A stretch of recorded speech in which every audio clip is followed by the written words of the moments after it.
Hello everyone and welcome back. We are going to talk about how historical and archaeological artifacts can shape modern architecture and design today. And I wanted to begin by showing you something. And this is a piece of design or architecture, and I want you to see if you can guess what sort of artifact might have inspired this one. So this is a bridge, a bathing bridge in my local area, and it's a kind of a circle bridge, as you can see. So you have a couple of benches there at the far end, and people are using this, locals are using this both for summer and winter bathing, and it's quite a beautiful piece of architecture. And you can see it there from quite a bit of a distance as well. If we zoom in, it's a little bit easier to see the shape and how it fits into the landscape. And this is from inside the bridge. So there is a few stairs there down to the water. You can stay within the circle, or you can move out into the water if you like to. And if you look at this, what do you think actually inspired the shape and the architecture of this design? Because it is a historical artifact. It might not be easy to see as such, but if I show you this photo, you have the artifact to the far right there. This is an iron key from the Viking Age.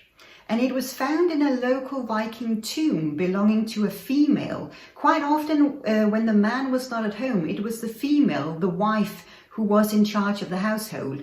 And bearing the key was quite an important thing, because that meant you had access to the home, to a chest or chests with any kind of valuables and so on. So you were in effect in charge of a household if you were in possession of the keys. And I found it really pretty that this beautiful piece of architecture, I think it is a very beautiful bridge, and it fits into the landscape really well, and it's something that is useful for locals, that it has actually been inspired in such a direct way by a local archaeological finding. Now we have lots of examples of this, and I wanted to dive into a few details with you. First of all, we know that a lot of architectural forms are inspired by ancient structures. We also have something like the Oslo Opera House, for example, that's designed to resemble an iceberg or a glacier. We also have this example, which is quite beautiful. This is from the Whale Museum, not opened yet, but it's going to open soon in the northern part of Norway as well. These are some beautiful examples of how either ancient artifacts or indeed nature can be an inspiration for modern architectural structures. You can also have public spaces and urban design reflecting artifacts, and I think probably one of the most well-known examples is the Louvre pyramid in front of the museum in Paris. And it's a wonderful piece of architecture where you have something that's ancient in its way of looking, a pyramid, but in a modern and vibrant city space. We also have some examples of, for example, patterns or textiles in modern design, like Celtic knots or Viking runes that have inspired modern jewelry, for example, or even tattoos for that matter. I'm actually wearing an example right now. This is my Thor's hammer. Mjolnir, which is quite heavily inspired from Norse mythology. I hope you can see it a little bit closer there. There are many forms of this, but this one is actually a direct, an exact copy of an archaeological finding. But we have lots of examples of jewelry, that's modern day jewelry that's been inspired by artifacts or ancient design and patterns. And then we have something like ancient materials being used in new ways. So, for example, clay brick constructions in sustainable architecture, mirroring sort of ancient design, for example, Egyptian building design. We also have examples of thatched roofs in modern eco-homes that's inspired by both Scandinavian but also English cottages, for example. Then we have something like modern technology reviving historical craftsmanships. Now we have lots of examples of 3D printing, where 3D printing is used to reconstruct historical objects or even recreate lost architectural details. Like, for example, in cities like Warsaw in Poland, which was rebuilt after the Second World War using historical paintings. And this is a wonderful, wonderful way of mixing the modern with historical craftsmanship and making sure that's kept alive. We also have, I think, lots of symbolism in modern monuments.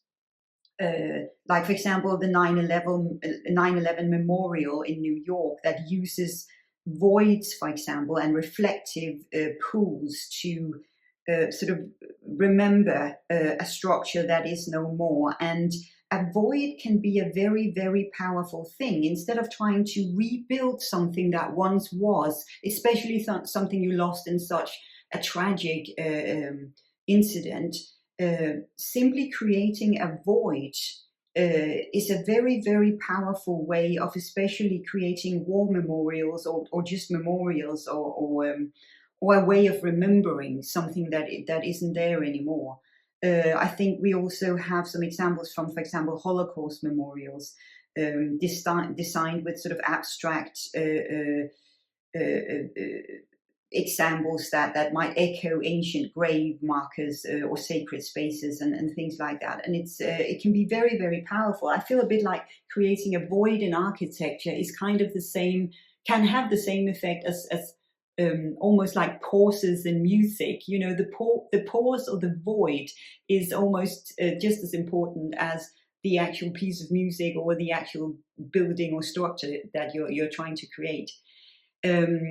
I find this subject so fascinating because I think there are so many ways we can be inspired, not just in a design kind of way by the past, but also in ways that can create structures like, for example, the bridge I showed you in the beginning, that is an actual useful object. It's not just a pretty piece of architecture that you are meant to look at or admire. It's actually something that's in use and something that fits into the landscape and creates, you know, a proper use for locals. And I find it really inspiring when we can create something that isn't just useful, but also has some form of link to the past. And a lot of the time, I also find that the shapes and structures of ancient artifacts or even buildings or design patterns, even if it's just for decorational purposes, those designs and shapes were there for a reason. They have also often been recreated in new ways from generation to generation, and often there is a reason for that. Very often it is because those shapes either mean something in a symbolic kind of way. We have, for example, the wheel or the circle symbolizing eternity or eternal life or a continuation of something.